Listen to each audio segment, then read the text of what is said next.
Como foi dito aqui, hoje nós entramos na Semana Santa, né? Semana da Páscoa. E para a tradição cristã ocidental, hoje é o Domingo de Ramos. Não sei se você sabe, mas hoje é Domingo de Ramos, né? Principalmente quem tem um pano de fundo católico vai lembrar muito bem que essa é uma festa, vamos dizer, agora começa a Semana Santa e é muito característico, né, dentro da tradição cristã, domingo, então, anterior à Páscoa, ser o Domingo de Ramos. E nós vamos falar um pouquinho sobre isso hoje, sobre o Domingo de Ramos, que é exatamente o dia que nós comemoramos hoje. Nós vamos falar um pouquinho também sobre essa semana que Jesus passou com os seus discípulos, a última semana dele. E o tema de hoje é a Páscoa e o Rei da Glória. A Páscoa e o Rei da Glória. O nosso texto, ele está lá no... Um pouquinho. O texto está em Mateus 21, 9. Bem ali no cantinho embaixo vocês vão ver Mateus 21, 9. Que diz assim, no próximo slide, já está lá, que ótimo. Uma grande multidão estendeu seus mantos pelo caminho, outros cortavam ramos de árvores e os espalhavam pelo caminho. A multidão que ia diante dele e os que o seguiam gritavam, Hosana ao filho de Davi, bendito é o que vem em nome do Senhor, Hosana nas alturas. Pois bem, esse é um texto talvez conhecido, inclusive foi tema de dos louvores hoje, se vocês prestaram atenção, no louvor estava, acho que a terceira, né? Era Hosana, Hosana, que era exatamente esse texto aqui que nós estávamos cantando. Agora, não sei se vocês sabem, mas a última semana de Jesus é o evento mais importante do Novo Testamento, ele é o evento mais importante da Bíblia e praticamente ele é o evento mais importante da história humana. E não é por acaso que se você... Pode passar o próximo? Quando você olha... Próximo. Isso, obrigado. Os evangelhos, eles dedicam uma parte bem grande, eu acho que não é uma palavra certa para isso, né? Mas uma parte considerável para a última semana. Para vocês terem uma ideia, Mateus, Marcos e Lucas, que são os três primeiros evangelhos, eles dedicam aproximadamente 30%, um terço dos escritos dos evangelhos é sobre a última semana. Quando você lê João, você vai perceber que aproximadamente 50% do evangelho de João se passa na última semana. Dá para entender como isso é importante? Né? João, o evangelista, Eusébio, que é um escritor do 3º e do 4º século, um escritor cristão, um historiador, ele diz que João, quando ele foi escrever o seu evangelho, né, já ali no final do 1º século, quando ele foi escrever o seu evangelho, ele já conhecia os outros 3 evangelhos e ele não quis repetir, né, ou como a gente diria aqui, chover no molhado, né, tudo aquilo que os outros 3 já tinham dito. Então, basicamente, ele conta outras histórias. Você vai ver que o Evangelho de João ele é bem diferente, né, no sentido de histórias, de narrativa e etc., dos 3 primeiros evangelhos. Para vocês terem uma ideia, esse Evangelho, então, de João, ele enfatiza, basicamente, a última semana de Jesus. Como eu disse, aproximadamente 50%. Se você pegar ali... João 12, né, se você abrir em João 12, você vai ver uma coisa interessante. João, capítulo 12... Eu vou ler isso para vocês aqui, porque aqui se faz ao vivo, e o ao vivo é dessa forma mesmo. Né? Diz assim, João 12, capítulo 12, versículo 1 diz, 6 dias antes da Páscoa. 6 dias antes da Páscoa, ou seja, praticamente uma semana antes da Páscoa. E se vocês olharem João, ele tem 21 capítulos, certo? Aí você vai dizer, mas não dá na metade. Acontece que os últimos capítulos são maiores do que os primeiros capítulos. Ou seja, em termos gerais, tá? João mais ou menos ele divide o seu evangelho no meio. Tudo que Jesus fez antes... e tudo que Jesus fez na última semana. Então, praticamente aí, claro que alguém aí que é da de matemática vai dizer, não, mas é 48,3%. Ok, nós não estamos aqui vendo os menores, aqui a gente está com a margem de erro de 2 para cima, 2 para baixo, e Datafolha, e Bob, tal, coisa tal. Né? Mas, o que eu quero dizer com isso, gente, é que é muito importante a última semana. Por isso que dentro da tradição cristã, se dedica um tempo considerável dentro da liturgia, principalmente da Igreja Católica, né, e algumas igrejas protestantes mais tradicionais, a essa última semana. A partir do Domingo de Ramos, você começa uma série de narrativas, uma série de tradições que tem a respeito da última semana de Jesus. E nós vamos ver por que é tão importante os evangelhos enfatizarem isso. Bom, mas o que eu sei dizer para vocês é que lá em Mateus capítulo 21, que conta a entrada de Jesus em Jerusalém, eu estou buscando aqui o Mateus 21 de novo, porque eu perdi onde é que ele estava, Mateus 21, vamos lá, Mateus 21, chega aqui Mateus 21, já estou chegando lá, ok, 21:9, né, fala a respeito da entrada triunfal, é comemorada a entrada triunfal de Jesus em Jerusalém, certo?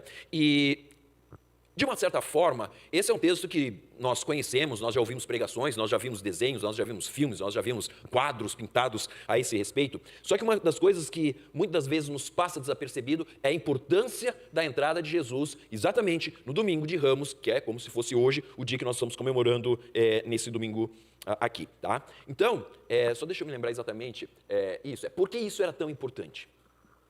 Aí eu fico pensando, eu sou daqueles assim que eu tenho uma informação, sabe? Aquela informação, ela é diferente, ela é diferenciada, tal. Eu fico pensando, mas por quê? Não sei se isso acontece com vocês. E a pergunta é, por que os evangelhos são tão centrados na última semana?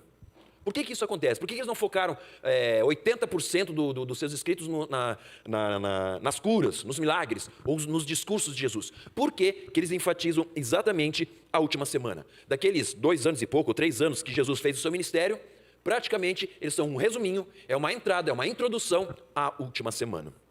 Pois bem, Jesus ele está subindo para Jerusalém um pouquinho antes, no capítulo anterior, se vocês lerem, capítulo 20, e os paralelos também, né, que todos os evangelhos vão narrar essa história, mas um pouquinho antes da entrada, Jesus ele está subindo para Jerusalém, certo? Eu tenho que entender um pouquinho de geografia aqui, tem gente que não gosta de geografia, de novo, sinto muito, mas a gente tem que aprender um pouquinho de geografia aqui. Jericó, onde Jesus está, um pouquinho antes dele chegar em Jerusalém, fica mais ou menos 40 quilômetros, 45 quilômetros entre uma cidade e outra, lembre-se, naquele tempo tinha que andar a pé, ou de burrinho, ou então de cavalo, tinha que ter algum tipo de transporte, camelo, que seja. Mas Jesus está em Jericó, Jericó fica lá embaixo, tá? Jericó fica no ponto mais baixo da terra, não sei se você sabe, Jericó fica ali a 400 e poucos metros abaixo do nível do mar, tá? É o lugar mais baixo da terra, é onde está Jericó. Jesus está ali, ele cura um cego, ele vai abençoar e cuidar da vida de Zaqueu, aquela história do Zaqueu. E quando ele está lá, em Jericó, ele começa a subir para Jerusalém, aqueles 40 e poucos quilômetros que tem entre Jericó e Jerusalém. Jericó fica a 400 metros abaixo do nível do mar, Jerusalém fica a 700 metros acima do nível do mar, e ele tem que subir esse caminho. É nesse caminho que Jesus chega para os seus discípulos e diz o seguinte, eu estou indo para Jerusalém, mas eu vou morrer. Eu não sei se você sabe, mas esse é o tipo de conversa que não é muito agradável, né? Tipo, olha gente, eu estou indo para lá, agora chegou o ponto máximo da minha popularidade, todo mundo me conhece, todo mundo está me esperando, eu sei que está todo mundo lá esperando por uma festa, que é a festa da Páscoa, e eles estão esperando que chegue o Messias e tal, mas quero dizer uma coisa para vocês, eu vou morrer. Não sei se vocês entendem o que essas palavras significam, mas na prática o que acontece os discípulos devem ter olhado para Jesus e dito, hã? Não, de novo com esse papo, Jesus. Porque Jesus tinha falado umas 2, 3 vezes antes, aí os discípulos, não vai não, Pedro até falou aquelas coisas lá, que ele não ia, aí Jesus disse, arreda Satanás, aquela coisa que vocês conhecem, né? Mas os discípulos, para com isso, Jesus, está brincando de novo, hein? Pegadinha de Jesus, está entendendo? Jesus, não, eu vou morrer. Não, o senhor não vai morrer. Por que o senhor não vai morrer? Porque a gente não quer que o senhor morra. Por quê? Porque nós temos o quê? Nós temos uma grande, e aí é o próximo slide, deixa eu ver se é o próximo que vai aparecer ali, nós temos grandes expectativas em relação a Jesus, ao Senhor. Tem 2 câmeras aqui, rapaz. O que é para dar 3D, é isso? Que legal. Bom, vamos lá. Todo mundo com expectativa alta, Jesus está chegando, oba, ei, uhul. E Jesus dizendo, não, vou morrer. E todo mundo, não vai morrer não, gente, ele está brincando, galera, ele está brincando, passa aí no WhatsApp que Jesus está brincando, ele não está falando isso sério, é só uma pegadinha, tá? Ele vai chegar lá e vai dar um jeito, vai dar lá um grande problema lá para os romanos, a gente vai fazer uma revolução e vai tudo ficar diferente. Ou seja, eu tenho grandes expectativas em relação a esse Jesus, aquele Jesus coach, o Jesus legal, sabe o que é o Jesus legal? E aí, mano, tamo aí. Esse é o Jesus que todo mundo estava esperando. Quando Jesus estava subindo para Jerusalém, os caras estavam todos dizendo assim, cara, agora vai acontecer, mano. Mano, agora vai ficar bom isso daqui, vai acontecer. E aí os outros subindo lá, vamos lá, vamos fazer a revolução, é isso mesmo, vamos pegar as espadas, vamos fazer a coisa aqui. Vou até poder dizer outras gírias, mas não vou dizer não. Próximo. Quais eram então as expectativas de Jesus, dos discípulos em relação a Jesus? Primeira coisa, a galera, o povo, todo mundo estava esperando isso daí, um rei vitorioso. Jesus vai chegar, vai abafar, vamos começar a revolução, tá? Que é ainda está nisso daí. E ele vai ser uma pessoa que vai resolver os problemas, ele vai sentar no trono e vai dizer, agora, quem manda aqui sou eu, todo mundo que é contra mim eu vou matar, todo mundo que é a favor de mim, não, né? A meu favor eu vou dar um cargo, eu vou colocar numa comissão, vou arranjar aí um ministério, tá? Esses políticos, né? Essas coisas assim, né? Vai distribuindo coisa, né? Todo mundo estava lá. A tal ponto que dois dos discípulos, e até a mãe deles, chegaram a Jesus, é o seguinte, a gente quer conversar com você. Estão subindo para Jerusalém, Jesus vai ser morto, ele sabe disso, ele fala para os discípulos, e a galera ainda chega para eles, ó, está chegando o momento A gente está sentindo que é o momento, você está indo para Jerusalém, vai acontecer, nós estamos na Páscoa, vai dar a revolução. Quero uma coisa, Jesus, só um pedido. Eu quero o Ministério da Infraestrutura, eu quero o Ministério da Agricultura, eu quero o Ministério da Economia, que o meu filho seja o primeiro-ministro, não sei das quantas. Não sei se você já ouviu isso em algum país por aí, né? Que quando chega no momento que o político chega lá em cima, aí todo mundo vai ao redor do político lá querendo alguma coisa. É exatamente isso que está acontecendo. Os caras estão ligados no quê? Um cabide de emprego, um bom trabalho, bom salário, pensando, quem sabe, aposentadoria, estão pensando num cargo, estão pensando em alguma coisa que ele pode levar ali com Jesus, sabe? Jesus, Jesus, você lembra de mim, né, Jesus? Eu estou com o Senhor desde o primeiro dia, e se eu estou com o Senhor desde o primeiro dia, o outro não, esse daqui chegou aqui há uma semana, esse daqui vai ficar lá com, sabe, com sei lá o quê, mas eu quero um lugar bom. Então, esperava um rei, não, volta. Um rei, calma, não é quando eu olho para lá que você tem que passar, que se você passar, você quebra toda, entendeu? O momento aqui. A gente está numa crescente, é que nem Jesus, subindo para Jerusalém. Tá? Então é um rei vitorioso, um político hábil, o político que vai resolver todas as coisas. Ele vai chegar lá e vai dizer o seguinte, vamos resolver aqui o problema da saúde, vamos resolver o problema da educação. Nós, no nosso plano de governo, nós vamos mudar todas as coisas. O povo vai voltar a sorrir, o povo vai voltar a ser feliz. É isso que Jesus estava prometendo? Não.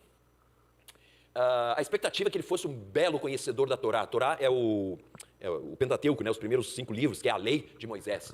Ele tinha que saber todas as coisas. Não só da parte política, mas também das coisas de Deus, porque ele era o representante de Deus, ele era o próprio filho de Davi. Ele era aquele que seria o intermediário entre Deus e o povo. Então ele tinha que saber as leis, ele tinha que saber as coisas de Deus, ele tinha que ser um político, um rei vitorioso, e ele também tinha que ser um profeta. Um profeta que falasse em nome de Deus, um profeta que fosse lá e fizesse curas. Jesus já estava fazendo curas, Jesus estava fazendo milagres. E o povo tudo estava olhando e disse, só falta uma coisa, ele chegar lá e tomar tudo. Agora vai ser. Todo mundo na expectativa.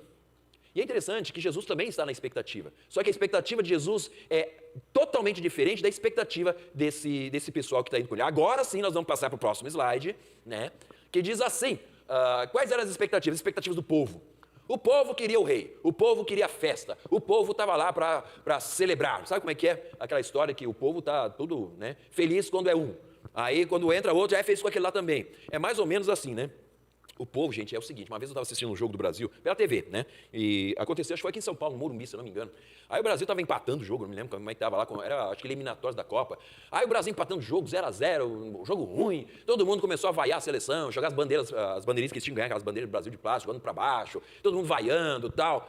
Aí o Brasil fez um gol, todo mundo, ei, Brasil, Brasil. O povo é assim, o povo, quando a coisa não vai do jeito que quer, eles querem mais é derrubar todo mundo. Quando faz aquilo que ele gosta, todo mundo, ei, não é assim?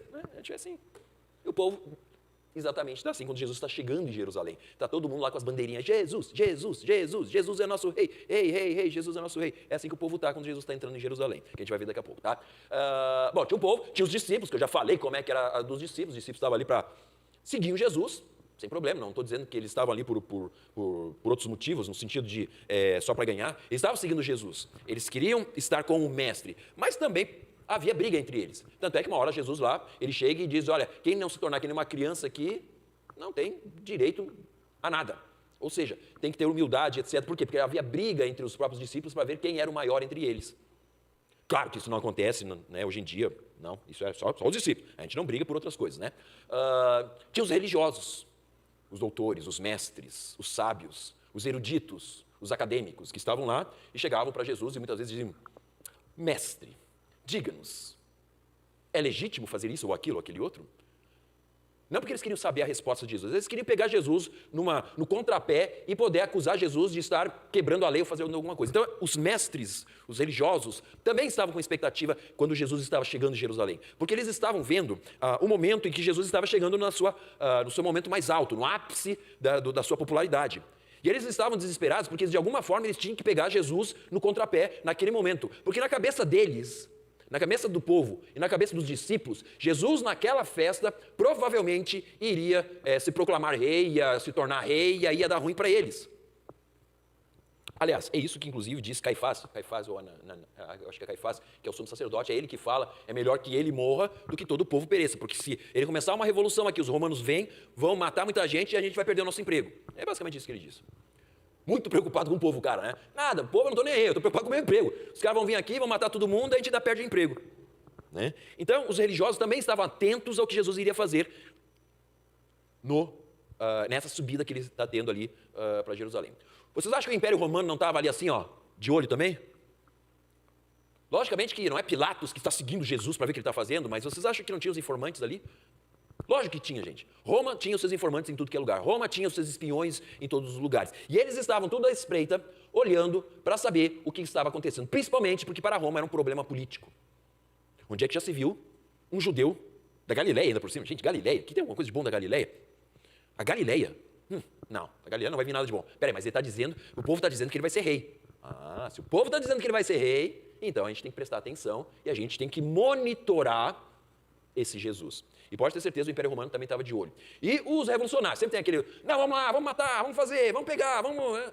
Os zelotes. E os zelotes também estão de olho em Jesus. Está todo mundo olhando para Jesus e vendo o que esse cara vai fazer. Porque se ele for o Messias, então ele é o Rei da Glória. Da onde que eles tiram isso? Você alguma vez já leu Salmos? E no Salmo 24... Aliás, muitas pessoas param no Salmo 23, né? O Senhor é meu pastor e nada me faltará. Né? Mas o Salmo 24, ele é interessante, porque ele diz assim, ó, quem poderá entrar no seu santo lugar? Davi está perguntando. Aquele que tem as mãos limpas e o coração puro, que não recorre aos ídolos, nem jura por deuses falsos. Ele receberá bênçãos do Senhor, o Deus, o seu Salvador, e lhe será justiça. São assim aqueles que buscam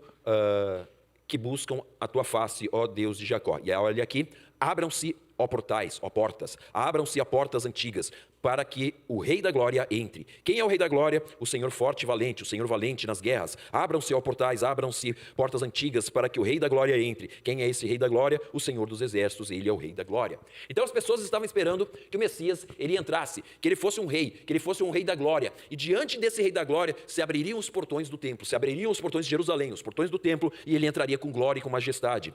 E como é que a gente sabe disso? Aí você vai ter que ir para um salmo, o Salmo 118. O Salmo 118, que é um salmo puramente messiânico, e tem muitas coisas que você vai poder ler aí, mas eu quero pegar explicitamente o versículo 24. Não se preocupe que não vai estar no slide, não. Isso aqui é tudo de improviso que eu faço assim, que eu encontrei isso aqui enquanto eu estava indo para cá, e eu disse, olha como se encaixa direitinho aqui esse versículo. Por isso que não está aí, tá? Olha só, o Salmo 118, versículo 24. Alguém conhece esse texto aí do 24? Esse é o dia que fez o Senhor, dia de cânticos e de louvor. Né? Esse é o dia que o Senhor agiu, o Senhor fez. Alegremos-nos e exultemos nesse dia. E olha só que interessante. Se você ler os próximos versículos, você vai descobrir uma coisa muito legal. Bendito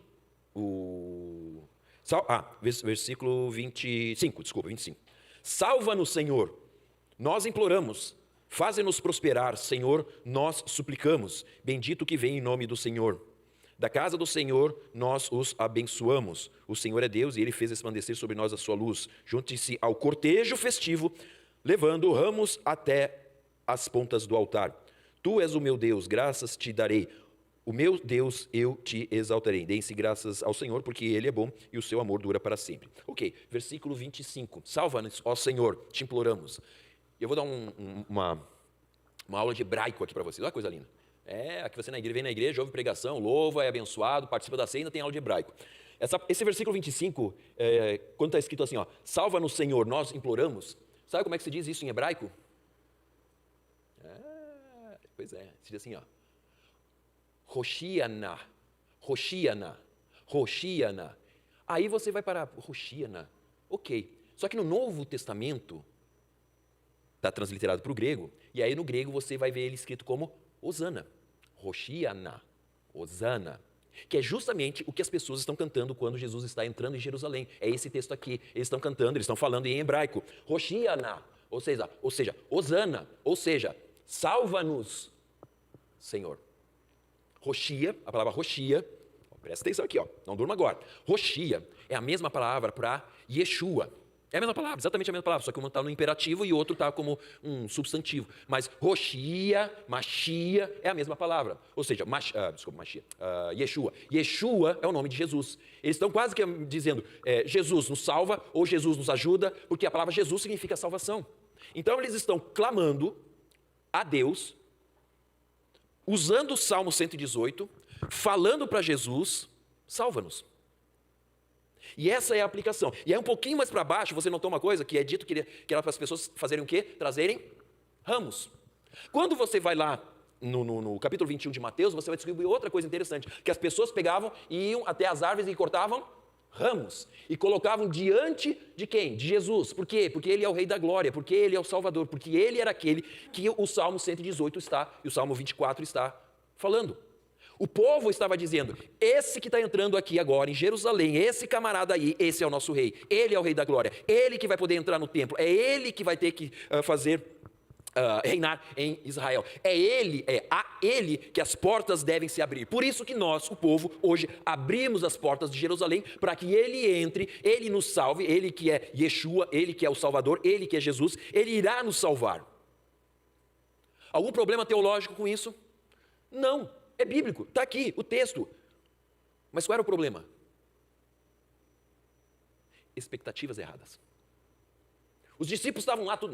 Imagino Pedro, gente, coitado do Pedro. Pedro devia estar eufórico. Você consegue imaginar um extrovertido? Como é que seria isso mesmo? Esse aqui seria o Pedro, seria um extrovertido, sanguíneo, né? Sanguíneo é esse? Sanguíneo, extrovertido, o cara que faz e depois pensa. Não, esquece, ele nem pensa, ele só faz, né? Esse era Pedro, imagina Pedro lá, olhando todo mundo lá, gente, é o povo tudo aqui, ó. Ei! Ele estava lá puxando o coro ainda do povo cantando. Esse era Pedro. Aí o Pedro fez isso, aí o André já olhou e disse, não vou ficar para trás não, vamos lá, e os discípulos todos estão, os apóstolos, né, porque discípulos existiam vários, né, não tinham só 12, 12 são os apóstolos, mas discípulos, Jesus tinha mais de 70, tá? Mas todo esse pessoal, mais o povo, todo mundo que veio na peregrinação, tá? Porque Jerusalém estava cheia de gente de todo Israel e de praticamente os judeus de todo o mundo para a festa da Páscoa, que é talvez a festa mais importante deles, que é a comemoração do quê? Da saída do Egito, do livramento, da salvação de Deus. Olha como tudo está indo para um crescente. Em música, crescente. Vai chegar lá em cima. É um crescente, está indo, sabe? A euforia está tomando conta do povo, gente. Olha que bênção. E aí no meio disso aí tudo, Jesus vira para os caras e diz, estou indo morrer. Deu para entender porque os discípulos não bateu muito bem na... Cara, não tem nada a ver uma coisa com outra. Agora a gente vai pegar, vamos entrar lá e vamos fazer um monte de coisa, vamos tirar todo mundo que tem para tirar, a gente vai começar a revolução, vamos pegar as nossas espadas, vamos fazer as coisas acontecer. Ei. Jesus disse, não. Que coisa. Jesus é um enorme do estraga prazeres da gente. A gente organizou a festa, está tudo aqui, todo mundo junto, o bolo, a festa, o refrigerante, a comida, tudo. Jesus chega lá e diz, não vou para a festa não, essa festa eu não vou para outra. Que outra festa? Vou dar umas voltas por aí. Já pensou se você organiza uma festa enorme? Imagina, festa de 15 anos, nem sei se faz 15 anos hoje em dia, mas enfim, antigamente fazia festa de 15 anos. E aí de repente chega lá, não vou lá. Rapaz, os pais gastaram, tem gente que gasta milhões, literalmente, eu conheço, já ouvi falar de histórias que se gastam milhões em festas dessas aí, a pessoa não vai. Era para estar frustrado com Jesus? Quem é que não estaria frustrado com Jesus? Só Deus. Só Deus que não está frustrado com Jesus. Porque os outros todos estão meio assim, meio rabiados. Jesus, você não vai dar problema para nós não, né? Não vai desistir em cima da hora. Você vai largar? Olha aqui, ó, o povo. Jesus é o Rei da Glória. Mas não da glória que os discípulos, o povo e todo mundo esperava. No próximo... Existiam as expectativas, mas existiam as realidades. Quais foram as realidades? Houve frustração para tudo que é lado. Teve gente que abandonou Jesus. E deixa eu dizer uma coisa para vocês. Judas traz Jesus não porque ele era simplesmente o capetão, o cara mau, ele era o enviado de Satanás. Se vocês lerem no contexto, Judas ele está frustrado com Jesus. Porque Jesus não foi aquilo que ele esperava que ele fosse ser. De repente o Judas, que era, né? Você sabe, né? Judas, né? É o cara do tesouro ali. De repente ele até estava almejando ali um ministério da economia. Irmã, a gente não conhece como é que a pessoa é. Estava lá de olho no Ministério da Economia. Aí ele ouve Jesus falar, vou morrer. Eu investi tempo, investi dinheiro, investi a minha fama, a minha não sei o que mais, todo, larguei o pessoal tudo para o senhor chegar aqui e dizer que vai morrer. Aí Judas faz o quê? Vocês viram que ele vende por 30 moedas de prata? O que Judas deve ter pensado? Eu devo pelo menos recuperar o meu investimento. Mas foi isso mesmo. Eu vou recuperar o meu investimento. Ele não está traindo Jesus no sentido assim que ele premeditou, não, eu vou chegar lá, depois de 2 anos eu vou trair Jesus. Não, ele está com uma frustração enorme. Tem frustração, tem fracasso, uma imobilidade política. Jesus não fez nada daquilo que a gente achou que ele ia fazer, que ele ia revolucionar, que ele ia pegar o Pilatos, dar lá uma surra em Pilatos, ia pegar o Império Romano, mandar todos os romanos embora e tal. Jesus não fez nada disso, ele tinha uma incapacidade de gerir pessoas. Onde é que já se viu um cara que está no meio dele, um dos amigos mais próximos dele o trai, os discípulos estão tudo brigando, ele não está ouvindo o que o povo está pedindo. É uma incapacidade gerencial aqui absurda. Onde é que já se viu? Eu não quero esse cara. Além do mais, né, ele foi capturado. E pior, alguns dias depois, esse mesmo povo que viu Jesus entrar lá na Jerusalém, eles acordam, porque foi de madrugada o julgamento, e se vocês forem ver a crucificação, ela ocorre logo cedo, para que o povo não se revolte. Tem tática ali, gente, tem que prestar atenção nos detalhes. Jesus foi julgado durante a noite que não podia, foi julgado durante a calada da noite, foi sentenciado, e aí já às 9 horas da manhã estava andando pelas ruas de Jerusalém, quando o povo estava abrindo, abrindo a janela. Ué, que isso? Ué, Jesus? O que está acontecendo? Não é uma coroa? Ele não está com um manto? Não, ele está carregando uma cruz. Ué, não, mas peraí, que quando viu já estava lá, sendo crucificado. O povo ficou apavorado. Ué, o que está acontecendo? Quando diz lá que a multidão gritava, crucifica, crucifica, os especialistas dizem o seguinte, às 6, 7 horas da manhã, meu amigo, você acha que o povo de Jerusalém que estava lá? Não era o povo de Jerusalém que estava lá, não era o povo que estava lá. Já era o pessoal que estava ali, aliciado para dizer aquilo. Porque 7 horas da manhã, sendo que na noite anterior foi a noite de Páscoa, onde eles ficavam até mais tarde celebrando a Páscoa, 7 horas da manhã, não tem dúvida que estava muita gente reunida lá de manhã para dizer crucifico. Mas diz que aquela multidão que estava ali no pátio gritou. Quem é que estava interessado? Quem é que sabia que Jesus havia sido preso? Pergunto para vocês. Os próprios caras que prenderam Jesus, gente. Liga aqui, Os caras que estão lá é tudo gente comprada. Os caras crucificam. Quando a população vê, Jesus já está indo para a cruz. Frustração para todo mundo. Porque eles nem viram Jesus. Ué! Ixi, olha lá ele. Gente! Fico imaginando aquele senhorzinho, né, na janela. Gente, meu Deus! Mas não era ele que era para ser o rei? Estão matando o homem. Então não deve ser nada. Deixa assim. Frustrações. Sabe quando é que vem a frustração? Quando eu tenho uma expectativa que ela não é realizada. Isso é uma frustração. Agora vamos falar um pouquinho. Vamos parar de falar mal dos outros lá daqui da Bíblia, vamos falar um pouquinho mal da gente. Quantas vezes nós já não nos frustramos com Jesus? Quantas vezes a gente teve algumas expectativas em Deus e Deus não realizou aquilo que eu queria, que eu gostaria que acontecesse? E eu fiquei chateadinho com Jesus. Você já ficou chateadinho com Jesus? Eu já fiquei. Algumas vezes. Jesus, eu estou aqui, Jesus, quebrando a cara aqui nesse lugar. Estou aqui na Rússia, olha o que me aconteceu aí, Jesus. Eu estou aqui do outro lado do país. Para que isso? Precisava disso, Jesus? Quantas vezes a gente se frustra olhando para uma situação que não nos é cômoda? Porque a gente tinha uma expectativa de um Jesus legal. Sabe aquele Jesus? Gente boa, aquele sorriso, aquele tapinha nas costas. Jesus não veio. E Ele não está hoje assentado no trono para cumprir as minhas expectativas. Ele está lá porque Ele é rei. Lembra que a gente falou na outra vez o que era Jesus? Jesus rei, sacerdote e profeta. Ele não é aquele que a gente vai lá, esfrega a lâmpada lá, aparece o gênio e você tem direito a 3 pedidos. É nós que devemos refocar naquilo que Jesus é e nós devemos tentar entender quem é a pessoa de Jesus e como que isso se encaixa na minha vida para que eu possa reproduzir isso aqui. Porque quando eu estiver desfocado de novo, gente, vai dar ruim, vai dar mal. Tem mais um slide ou já acabou aqui? Tem mais um, né? Olha só que coisa linda. Isso depende de como é que você vai focar. Que tipo de Jesus você tem? Vocês estão vendo? Você pode ver por uma perspectiva o derrotado, o crucificado, o morto. Mas você pode ver ele como rei. Pode ver ele como teu salvador. E aí você talvez possa dizer a mesma coisa que o Salmo 118 diz. Salva-me, Senhor, nós imploramos. salva-nos, nós suplicamos. As coisas mudam, a perspectiva muda. Jesus não muda, eu mudo. A partir de hoje, até a semana que vem, até o próximo domingo, é a Semana Santa.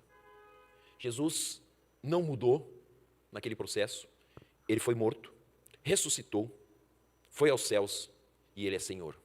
Ele é teu Senhor, ele é meu Senhor. Que nós possamos ter Jesus, o Rei da Glória, entronizados em nosso coração, da maneira como ele realmente é, o Rei da Glória. Vamos orar.